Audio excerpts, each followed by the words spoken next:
However, we as well have to keep in mind, increasing normativation only promotes autonomous lifestyles, but it also weakens autonomy precisely because assistance and support options become more remote. The deliberate handing over of autonomy to family members is supposed to remain in place. Doing so is also an act of autonomy. The actors, non-state actors, associations of older persons and their relatives, and self-help organizations, such as senior citizens' offices, represent the older person's interest and support their autonomy and independence. Thanks to events and publications at all levels, senior citizens' policy topics are established, circulated and kept up to date in cooperation with persons affected. Numerous, in particular voluntary local actors, together with their networking partners, contribute to ensuring participation and involvement in old age. Local pilot projects offer suggestions, try new approaches, and promote the knowledge transfer between non-state and governmental situations. Remarkables, raising from the experience, challenges, and good practice examples from Germany. 20% of the population are 60 years and older. How can we protect them sufficiently well? The German long-term care charter lays down minimum standards in long-term care. Aging is merely biological, is not merely biological. Stereotyping and social-cultural labels are remarkable, effective, as we can see every day.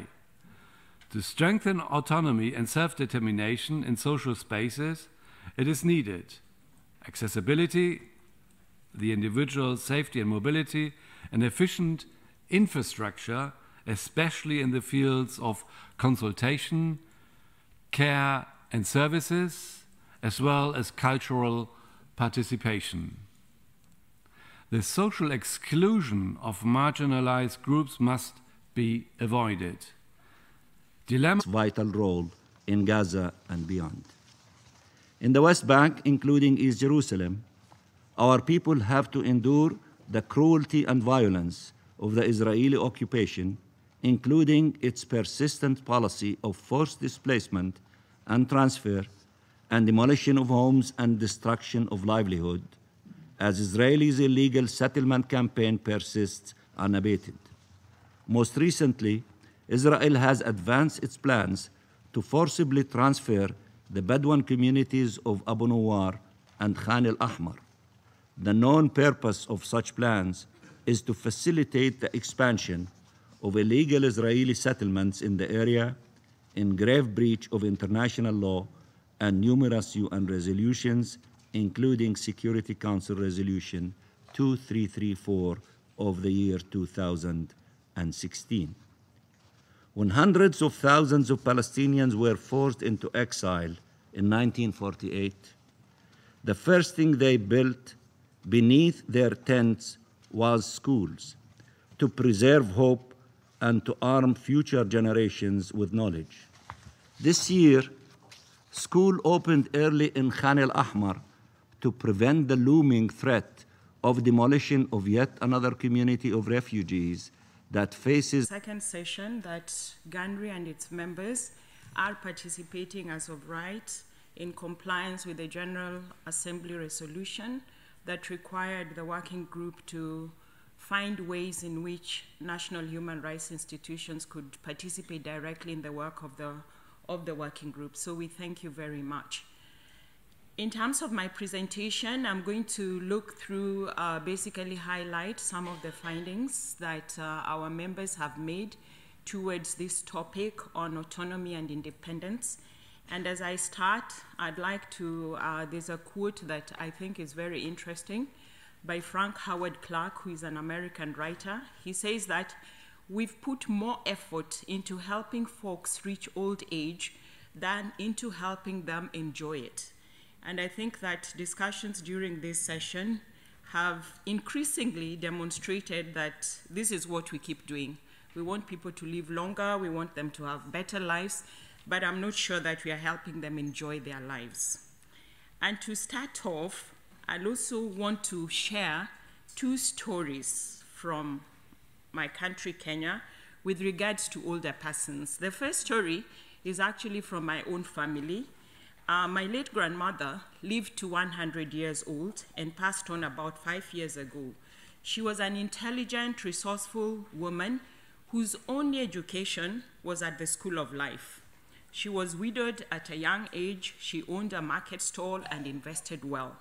In her late 80s, we all started putting pressure on her to take it easy, including suggesting that she moves in with one of her daughters. Being very strong-willed and independent, she resisted and won against all of us combined. At 98 years old, she chose to move in with my mother on condition that she would visit her house and other family members as often as she wanted. On the other hand, my friend's father, who had been a top civil servant, highly educated, had married a second and much younger wife, almost 30 years his junior, in his 60s, and for all practical purposes abandoned my friend's mother. One day, my friend called me frantically that he had visited his father and was appalled at his physical condition. He was suffering numerous infections occasioned by unhygienic conditions. He wanted to know what legal protection existed against his stepmother as the primary caregiver. My short answer to him was that there was no specific law. Since his father had not lost legal capacity, my friend could not initiate legal action without the father's consent. Options such as reaching out to his old friends, his peers, to persuade him to seek legal redress on his own right against the wife was out of question because my friend could see the sense of shame and defeat that comes from the notion that he should have known better. My friend's father died shortly after from repeated infections with bed sores, and his second wife controlled all his disposable income. And respect, allowing them to exercise their free and informed consent. Other persons should therefore be consulted for all decisions concerning their well-being and associated with these decisions.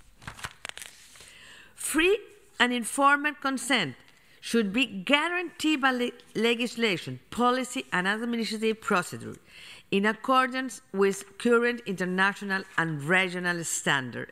Special attention should be paid to illiterate older persons or the less education.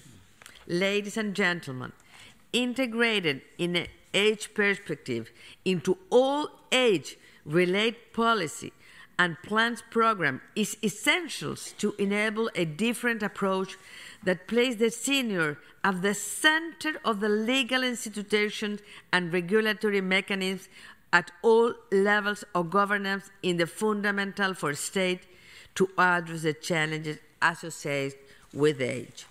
Ladies and gentlemen, the field of autonomy